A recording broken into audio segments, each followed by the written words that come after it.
Hello and welcome to Mad Owl Goes Racing, and today we are back in the latest release of Automobilist 2 to have a look to see what's changed. And this is version 1.0.5.0, and the change log for the changes since 1.0.4.1, and I can't remember what the last thing I did, and I forgot to check before I started, so here we go.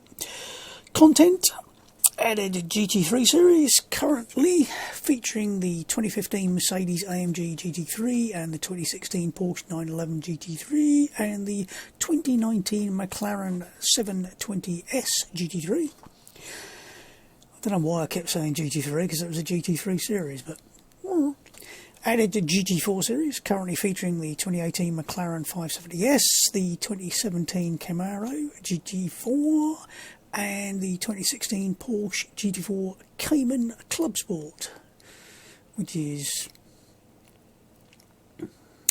not the same as the 718, is it? Is it? Never sure on Porsche's numbers, but I'll have to check that. I should have done that before I started, but there you go. Right, added 2020 Porsche Carrera Cup Brazil, featuring the Porsche GT3 Cup 3.8 and 4.0 versions. Added Nurburgring track, or even the Nurburgring, not the Nuremberg. That's something slightly different. Nurburgring track, GP, Vidal and Sprint layouts. This is a DLC track, but it's currently free to all users for a limited time. I'll probably say some more about that in a minute, but right. General: added support for overriding default liveries with user liveries. More info for this soon.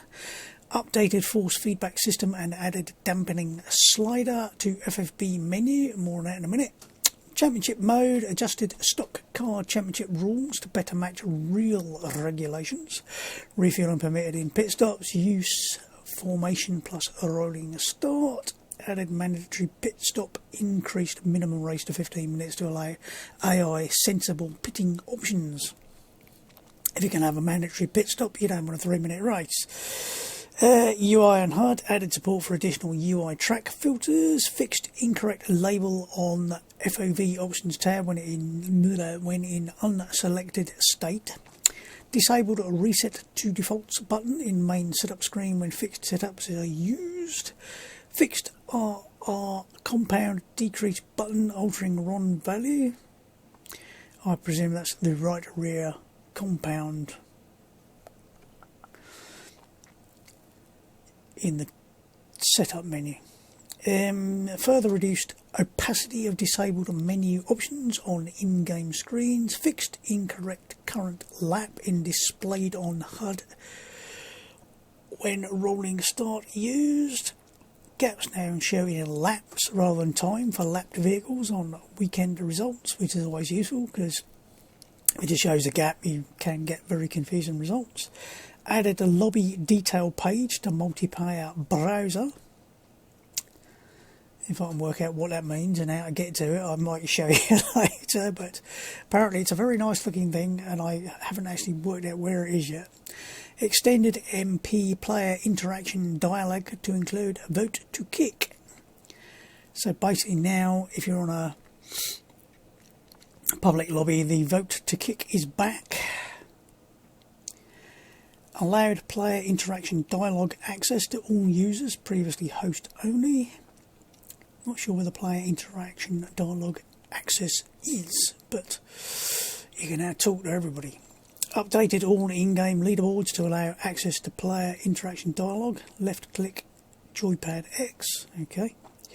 Fixed player name clipping on in-game MP leaderboards. Physics: revised tyre treads in GT prototype stock cars Super V8 for more longitudinal slip and improved force combining. Slight reduction to parking force FFB for all cars, so now you can actually move your wheel, it's not like it's solid as a rock. Fixed missing auto lift function in mini gearbox. Not sure which mini, might be the JCW, might be the 65. Either way, You now have an auto lift, so it doesn't rev the nuts off it every time you go to change up a gear. Adjusted max force to MRX all variants. A reduced default viscous lock and preload baseline in cars with LSD diffs. Yeah, they're still twiddling with diffs, and every time they do, they seem to get better, which is always good. Slightly increased speed sensitivity in road tyre tread. 60 Classics, FV, Copa, Fusca and Uno. Slightly further reduced lock per clutch in LSD differentials. Corrected rev range error in Group A engines. They seem to have about an extra 1,000 RPM over what they should have done. So, Adjusted to default gear ratios for Group A. I'm not sure if they're right yet, because the last time I checked, they still had a bit of a weird gap in the BMW.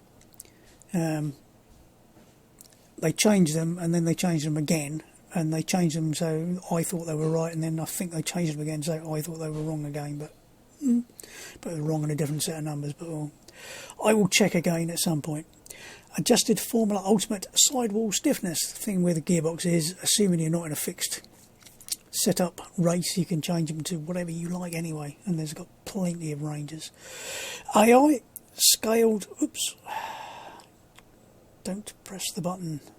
Scaled the pit exit speed by the outlet slowdown factor. This prevents the AI going off-road after leaving the pits in Taruma. Adjusted AI code to minimise weaving.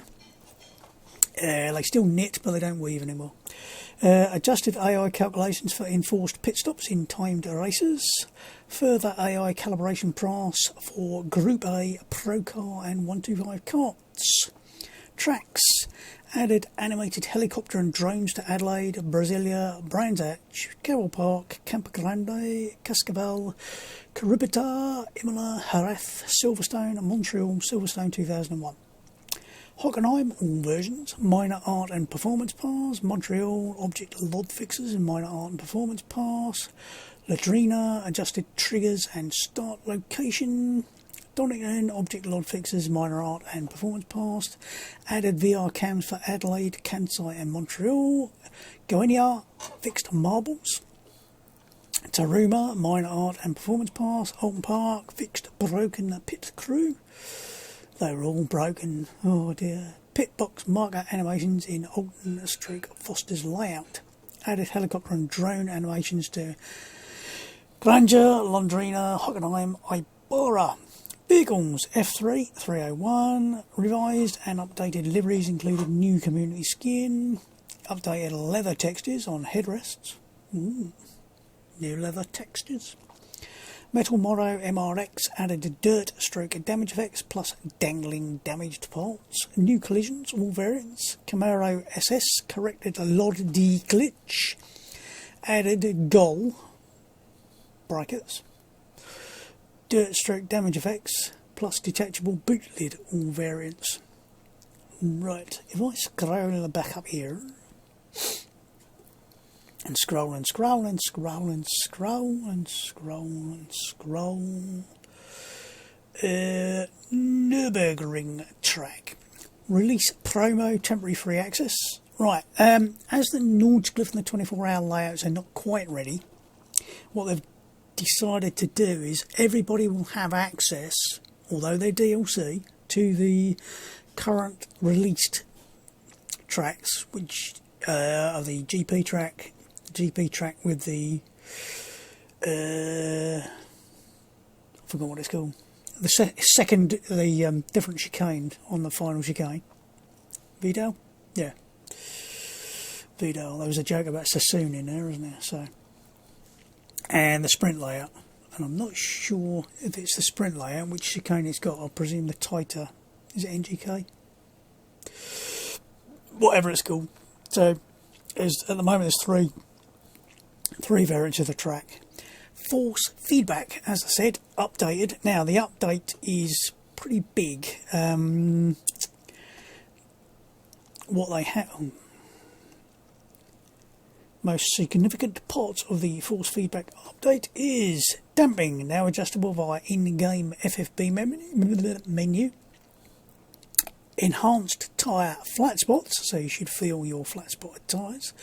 Enhanced feedback during braking.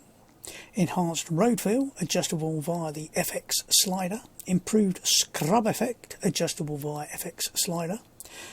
Effectively eliminated FFB dead zone around centre in some cars. Improved gyro moment accuracy.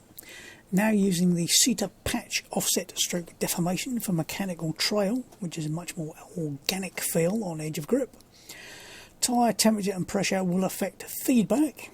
More distinctive understeer, oversteer feedback. And then there's three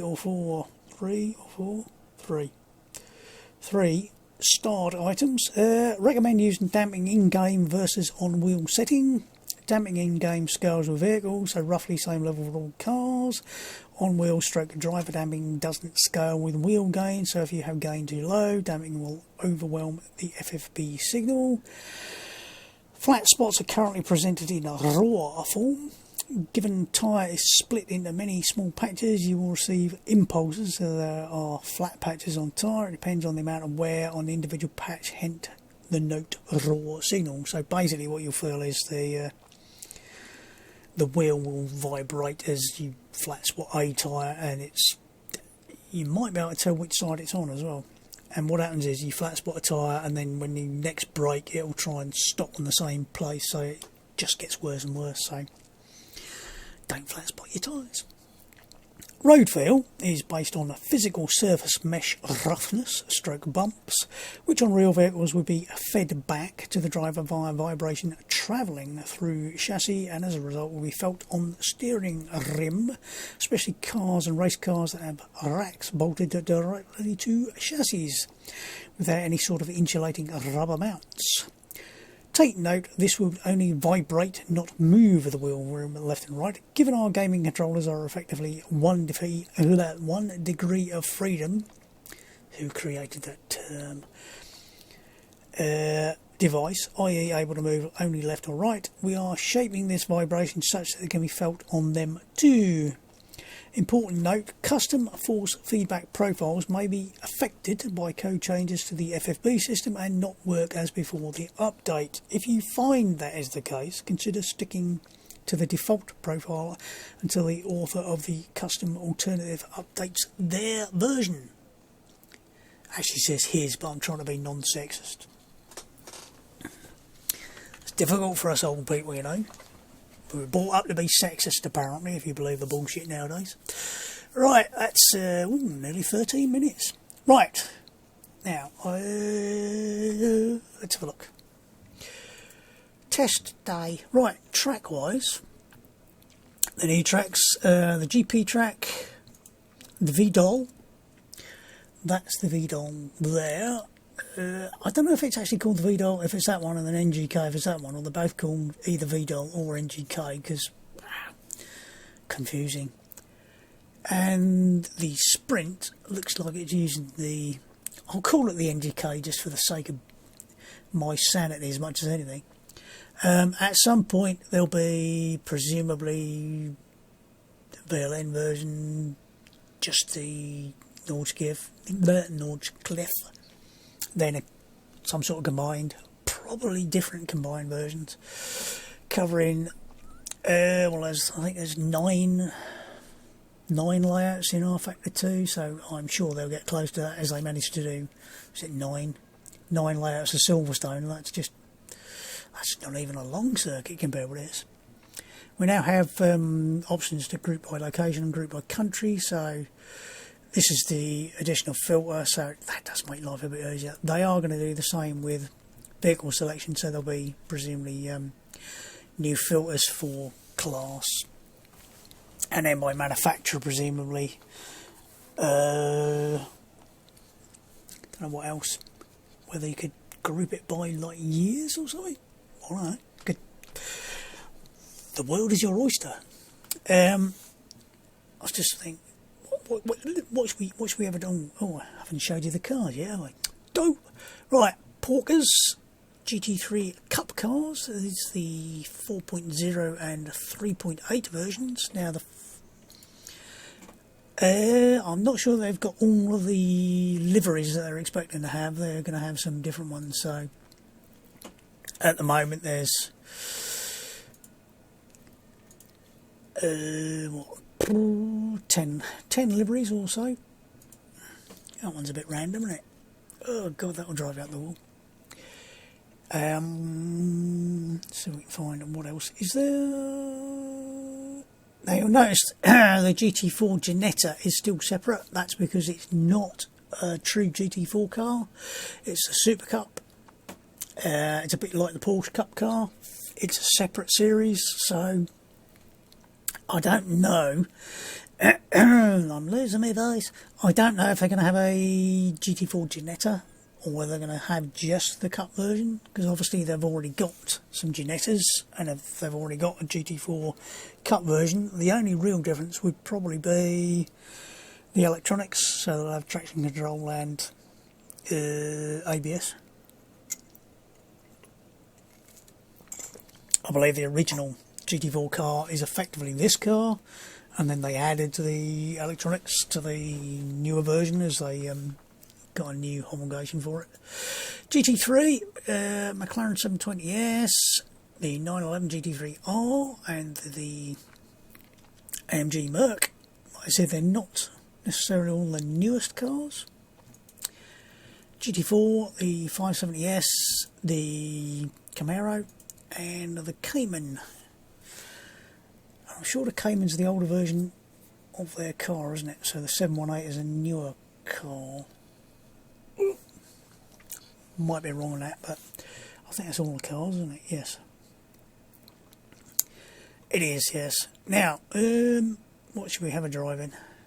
Around a circuit. Should we go with the McLaren? Whatever. Yeah. Now, the GT3s appear to be reasonably well balanced. The GT4s, there's quite a variance, like 5 seconds a lap between the slowest car and the fastest car. Like I said, if my brain is not misfiring, the Cayman is actually the older car, so I don't know whether or not it would be quite as quick as the newer one. I will have to double check that because I might be talking out my arse, as I often do.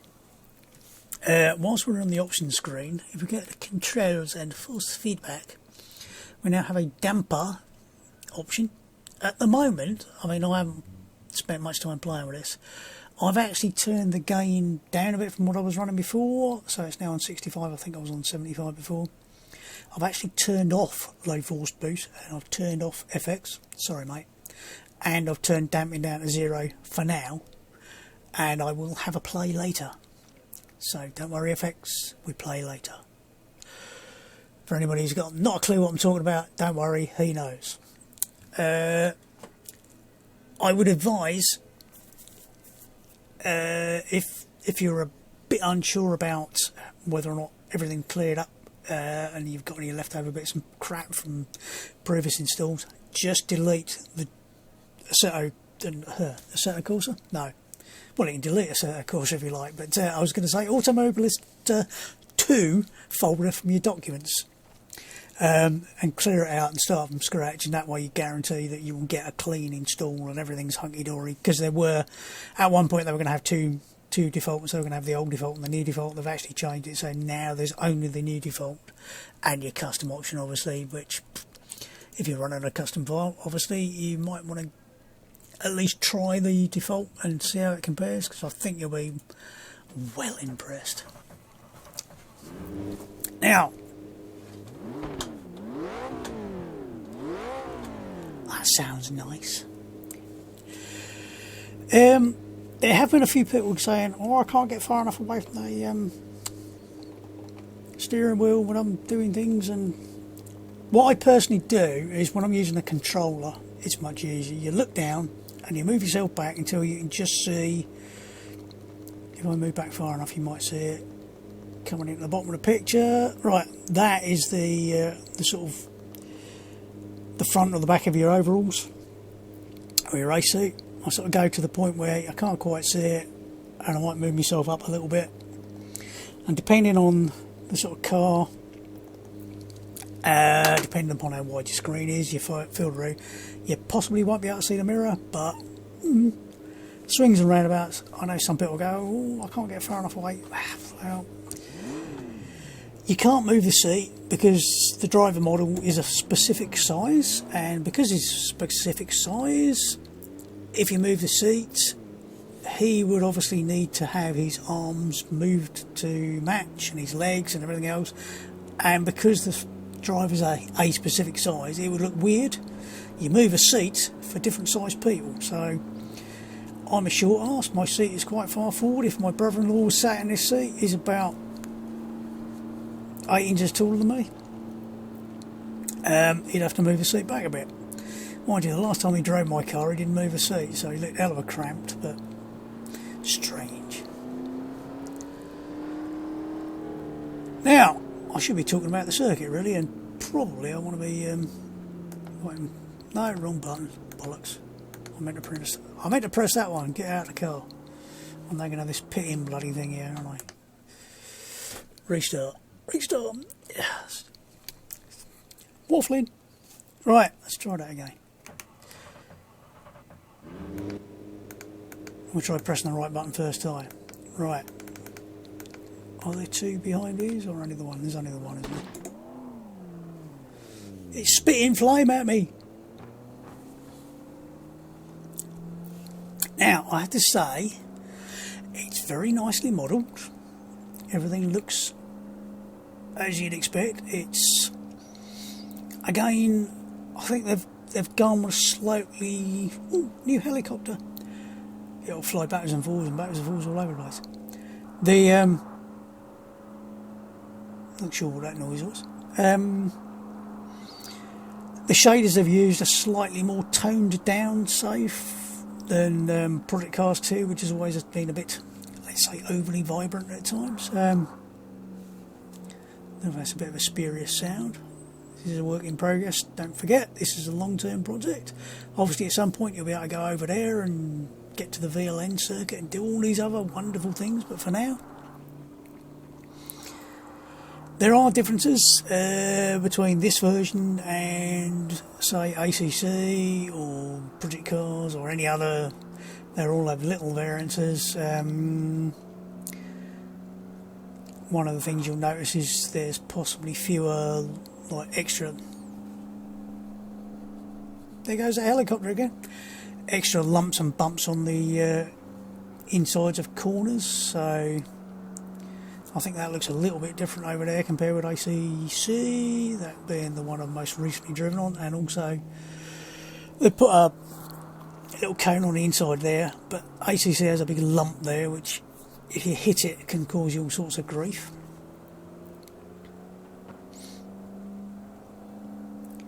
Plenty of people up in the stand. Get social distancing, you... Yeah, we're going into lockdown again. Wonderful. That's 4 more weeks of you being able to play games without working, or making it look like you're working whilst you're playing games. So don't complain. It'll be interesting to see how the lip on that turn off into the sort of short sprint compared to the other games. Again, I think there's a slightly more grass on the inside of this corner than there are on some. Curb slightly flatter. But all in all, I think it looks really nice. One or two people have said it seems to be really well optimised as well. From 1 or 2 comments, people saying that they still have a few issues with stutters on IIyama, but absolutely no problem on here, so hopefully you'll have the same.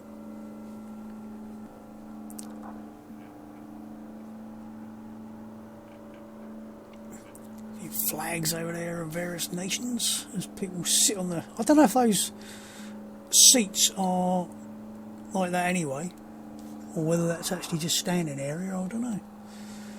It might just be standing stands rather than sitting stands, so I don't usually pay a huge amount of attention to what's going on around the track, although it's amazing how much you can see as you're going around like the clappers of hell. You'll see somebody who you recognise in a crowd and you go, oh, so and so, I haven't seen her for weeks. I'll go and have a speak to him during the lunch break. So be careful running that curb. There's quite, it doesn't take a lot of runoff on there to actually invalidate your lap. I noticed several times I ran over that and went, oh, let's cancel my lap. Again, good markers for where the runoff area is there, rather than taking any notice of the no doubt soon to disappear because somebody will crash into them distance markers. I'm sure some people do that deliberately. Let's just make life difficult for other people. You might see the odd bit of flicker on some of the tyre walls. Oh, there's a couple there. Where obviously they've got the conveyor belt over the top of the tyres. If I don't quite get it right, they can have a bit of what's known as Z fighting.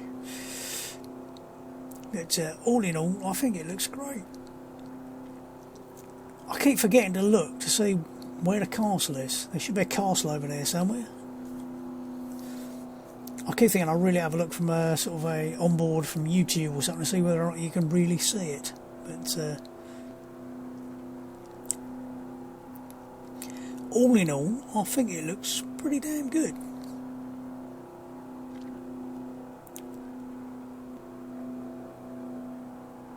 Here comes the helicopter again. Scare the shit out of you as you come out of a corner. This shadow appears beside you. Ah! Now, again, no horrible and bumpy, lumpy bits to completely screw you going through the chicane like they have in ACC. And get back in the car. Right. Stone cold brakes, stone cold tyres.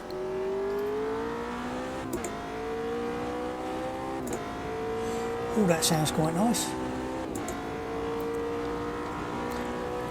Force feedback. If you like a lot of road noise, then you might want to turn the FX up a bit, because when they first put it in, it also depends on where you are, which track you're on. The amount of road noise you get can be quite a lot. So I think I tried it on 50 when they first started, and I don't remember which track I was on, but it was like having a vibro massage. The brake feel is extremely good. Basically, you get a bit more under braking and under weight transfer. You get a lot more load, so the steering stiffens up, and when you do lock the tyres or when you're right on the edge, you can actually feel them squirming about a lot more now. And it's really sublime. I mean, I've hardly done a lap in this, and most of the laps I've done in this particular car have been on the gamepad so far, so I can feel the tyres aren't up to temperature or pressure, and they're on the edge of grip there.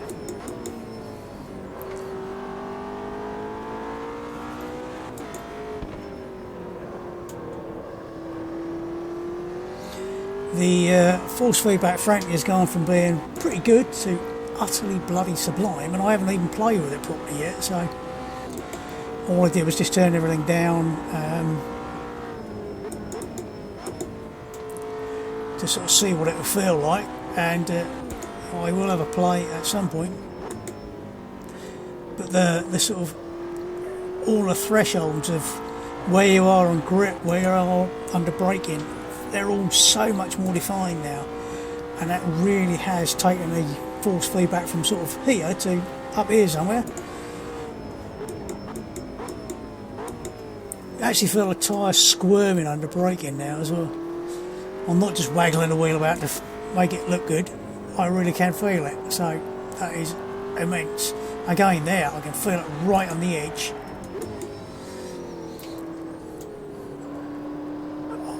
I mean, I hate to think how bad ACC is going to feel when I go back to it again. I mean, ACC's feedback is adequate, but it's still feels like it's lacking a load of things when it comes to feeling the sort of where the front end is and what the front end's doing at times, and I don't get it. Some people go, oh yes, best things in sliced bread. I don't really get it, but there you go.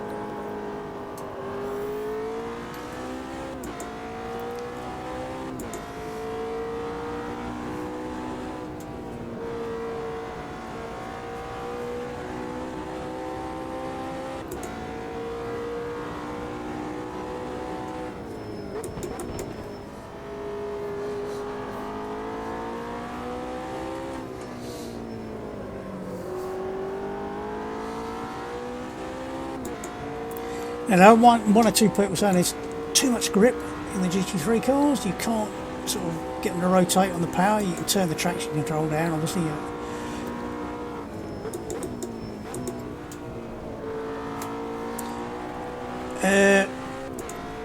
Yeah, they might well be, but they still feel fine. You can still. I mean, there, if it was just starting to rotate, I could actually feel it through the steering.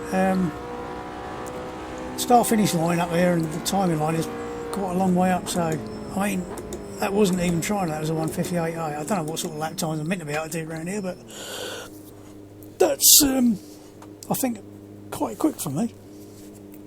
So if we just hit the replay on that and have a look, see what it looks like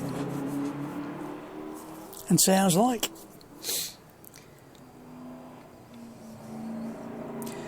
Obviously, don't forget this is very first attempt on the cars, so they've got lots of time to be modified or changed around a bit. I mean, if you ask me, the front of that car looks a little bit too high up, almost. It's got a bit of a... I'm a very well... my nose is in the air, you know.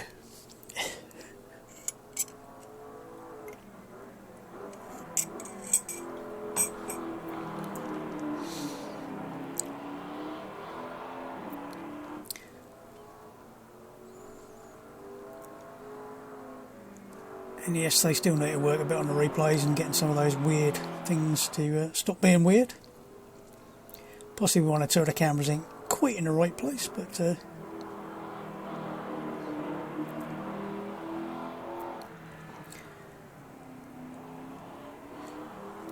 think for a first attempt at a couple of GT3, GT4 cars, they're pretty good.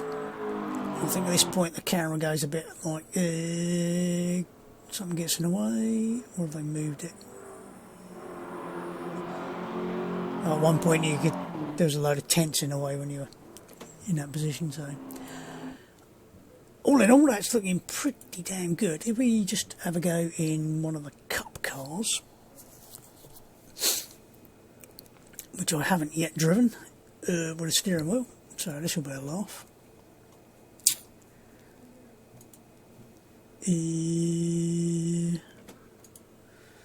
Let's choose a slightly less boringly Porsche looking livery. Have something with a bit of colour. Now these, I think one of them's got, or have they both got ABS? I've forgotten now. I think they've got ABS but no traction control. The difference between the 3.8 and the 4 are fairly minimal. Yep, just move myself up, maybe back a bit. And I got the... no I haven't. That'll do. I'm not that fussy. I want to be taller, I want to be taller. I spent my whole life doing that, so. Now one thing, they are a bit bouncy. They're not as bouncy as they were when I first put them in game. They were extremely bouncy then. And I've got an itchy nose.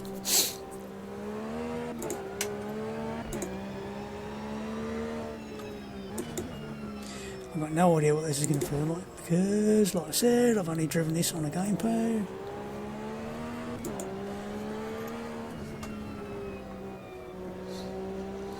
Yeah, you can feel the bounce through the FFB, which is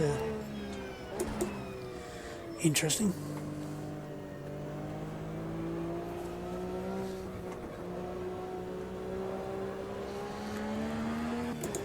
And of course, being a cup car like the GT4s, they start off with cold tyres.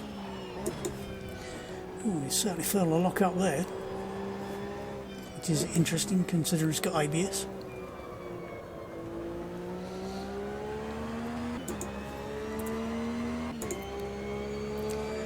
I have no doubt they will continue to tune various aspects of the FFB.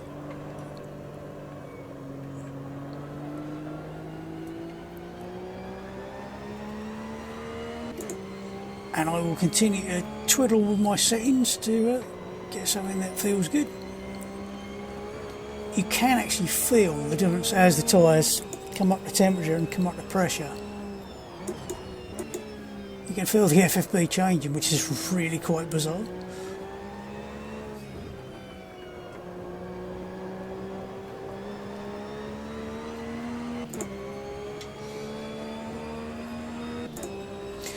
Engine could do a little bit more punch from the sound, but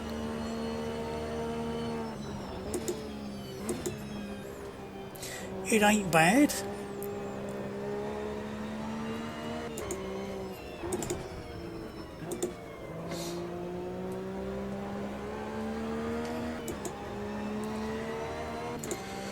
As expected from a Porsche, plenty of grip on the back end as you accelerate.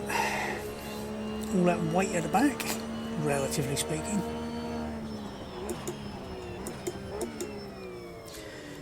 Interesting, it's a pity you can't actually sort of see what I'm feeling really, because as I'm braking I can feel the back end doing this through the FFB now. Even though I'm supposedly in a straight line, it's like, oh, that's just amazing. I cannot state highly enough how big a step the FFB has taken, considering how good it already felt. And it's just gone from like this, that's pretty good, to oh my Christ, what have they done? They've created something absolutely sublime. And like I said, I've done basically sod on to make it feel better.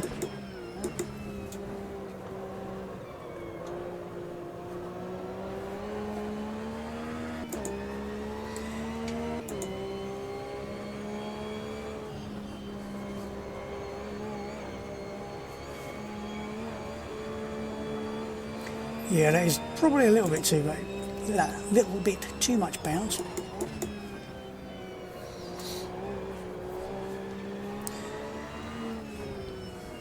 I haven't said that again. Nice workout through the FFB.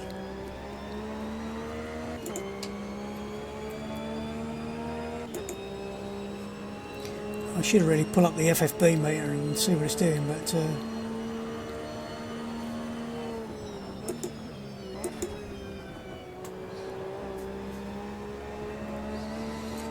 I wonder how fast the lap will be, as I'm not exactly pushing it.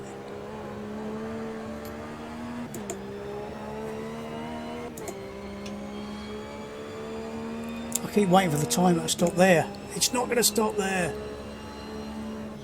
Now, that's about as fast as the GT4 McLaren goes around here, so I could certainly get a bit of time off that without too much trouble. What do I think of it? Oh my god, FFB, superb.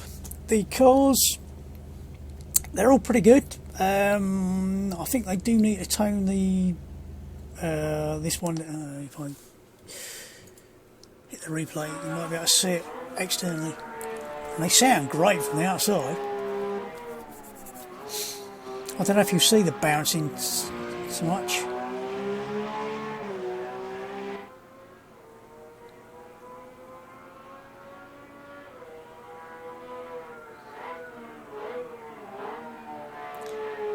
There you go, you can see a little bit of it.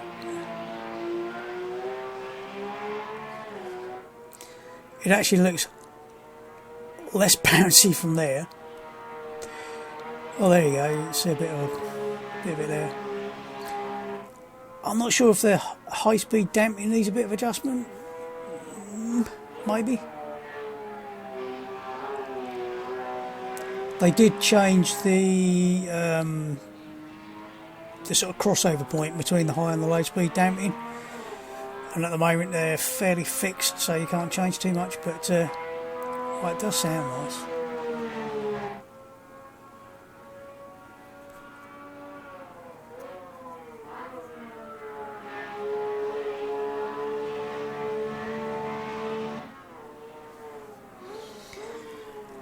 I think we'll have a quick, very quick,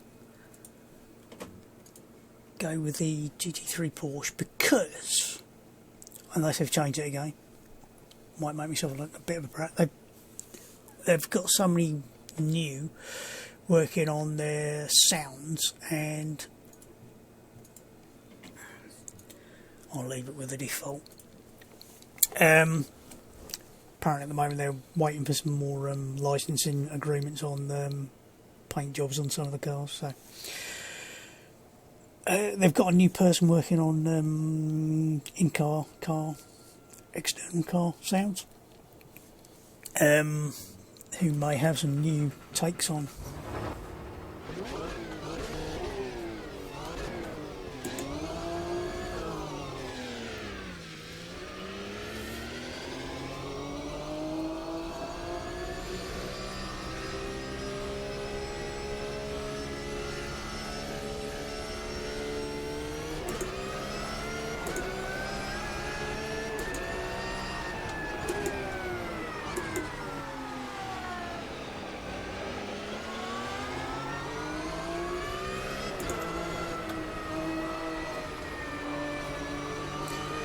Might want a little bit more exhaust.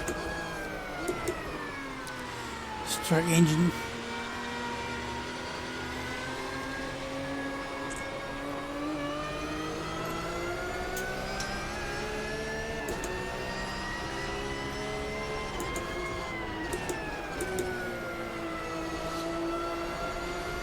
As with all these things, it's quite subjective on what you are expecting as opposed to what you're going to hear.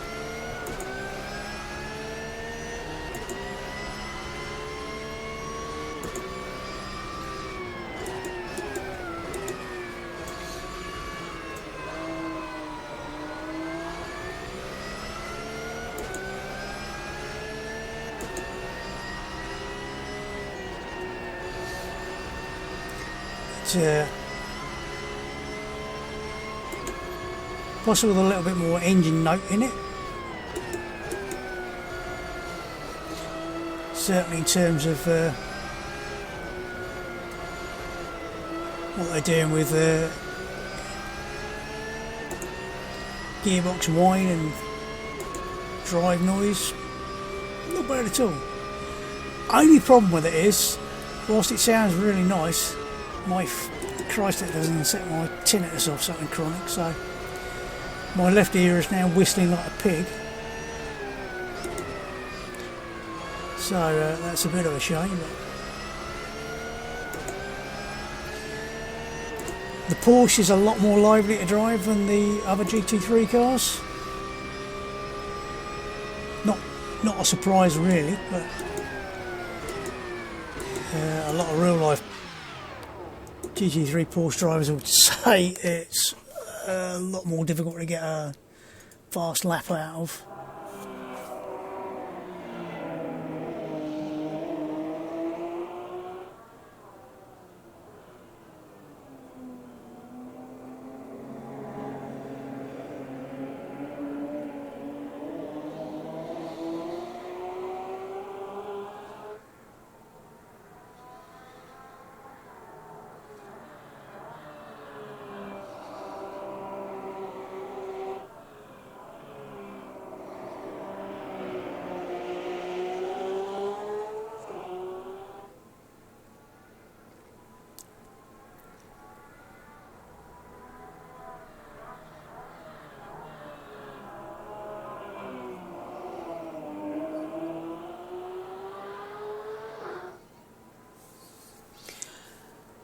certainly an interesting changes in the sounds compared with some of the other cars. So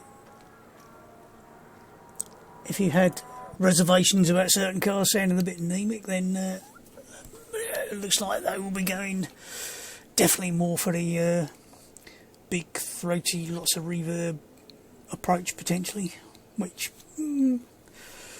I personally quite like a clean sound to them, but some people don't. Should we just have a quick look at the Camaro? Yeah, what the hell.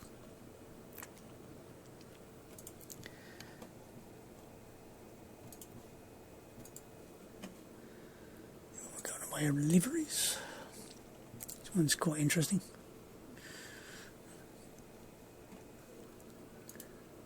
We'll go with that one.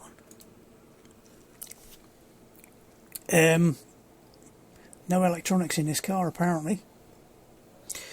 Whether that's true or not, I don't know.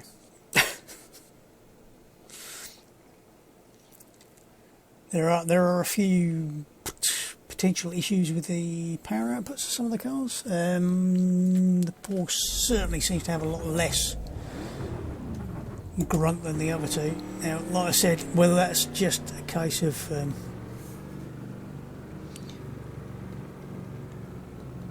move back a bit. Back. Seat. Seems to have a very small steering wheel as well. Right. As in, is it really that small, the steering wheel? It's almost like somebody's not quite modelled that right, but I'm sure they will work it out.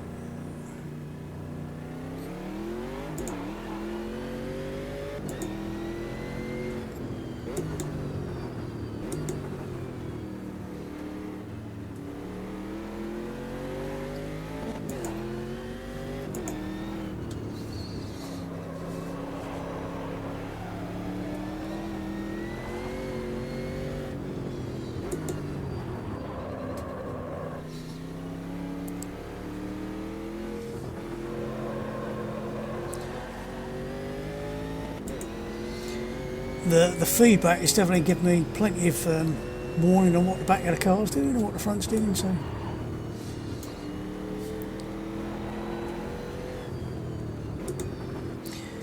think they might have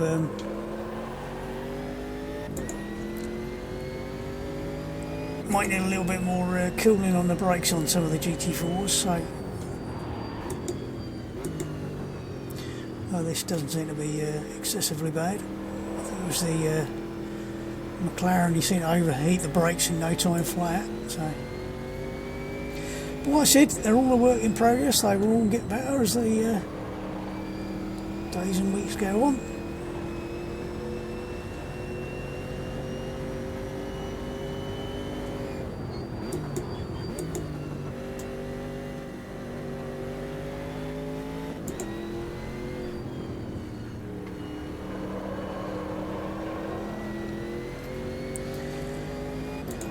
I should think if you can find an appropriate car, drifting in this should be absolutely brilliant now, because it's just got such brilliant feedback.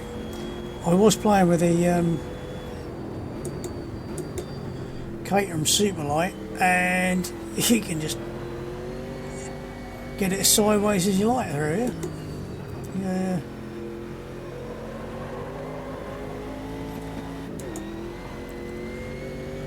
Could do with a diff change. Felt like it was spinning the inside rear.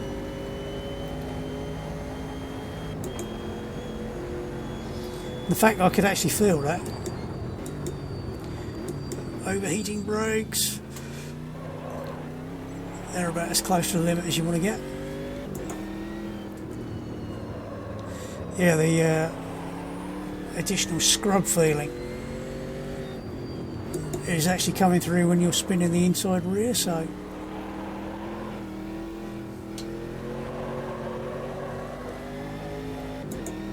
I'm actually getting that through my feet as well.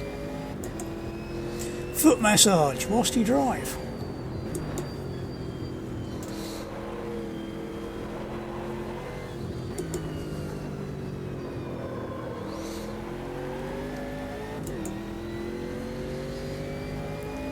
definitely needs more brake cooling.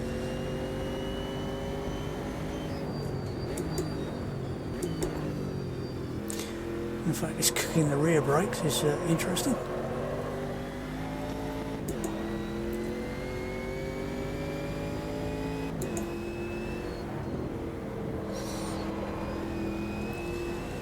So my take is all of the cars are very different. They all feel very individual. They've got their own character.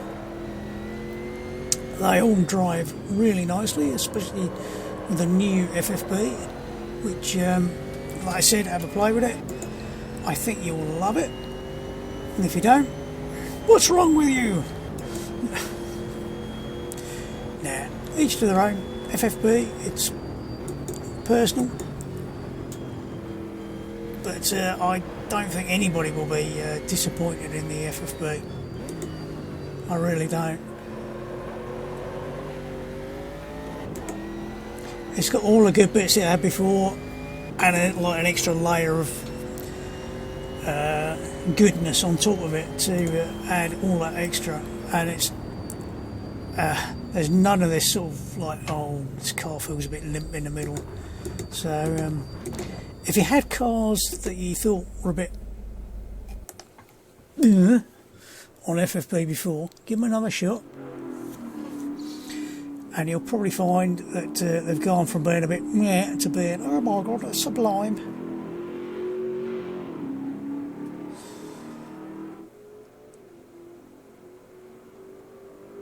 Couple more flashing Z fighting bits up there. I don't know if I'll give it another art pass, but and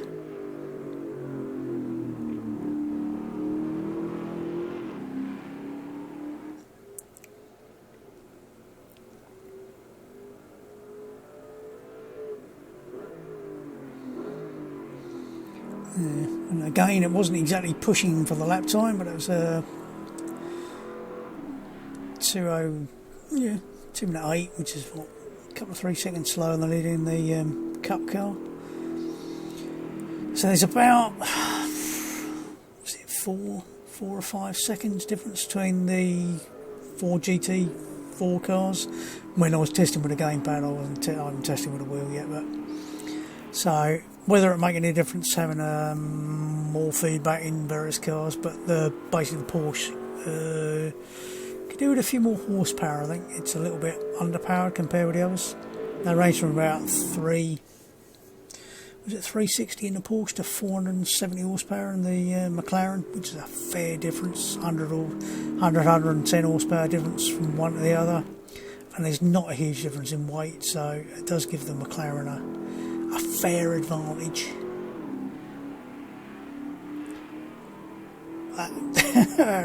This thing's great to drive. So basically I haven't found anything that's crap to drive yet. I haven't tried things like the Formula Retro, although I did try them when was I driving it? A few days ago, and I can't remember if that was a retail or a beta. I think that was a retail before this dropped, and they had improved no end, and that's before it's got the additional work on clutches and the FFB. So it's actually got to the point where I'm finding the old Formula Retros are actually quite drivable now, whereas when they first came in I was like, it was just understeer, instant oversteer, and now it's front end grip, and then as long as you don't floor it out of the corner in, say, the Lotus, you will not be spinning down the road. There is a difference between the cars, but like everything else, so I've got more to play with and more to try out, but I have to say I think this has been sort of like the biggest step they've taken in terms of overall quality of how the cars are driving. Definite step in the right direction, and if it's now just a bit of fine tuning from here, I wouldn't be surprised if it goes from being like everybody going, well, yeah, to, oh my god, it's fucking brilliant. So I don't think I've heard too many people, apart from the bouncing of like the Porsches, I don't think I've heard too many whingers about it, although there are one or two people on various websites who just like to whinge. But overall, massive improvement in terms of feel. even though I didn't think there was a lot they could improve on. They have, so good job, Reza. And I think that'll do. We're at 55-ish minutes, so that's enough waffle from me. So enjoy your driving. Don't forget, keep away from other people. Yep, national lockdown, here we come, and same all over Europe. So more time to do some driving. Enjoy your driving. Have fun, stay safe, and I'll see you soon. Goodbye.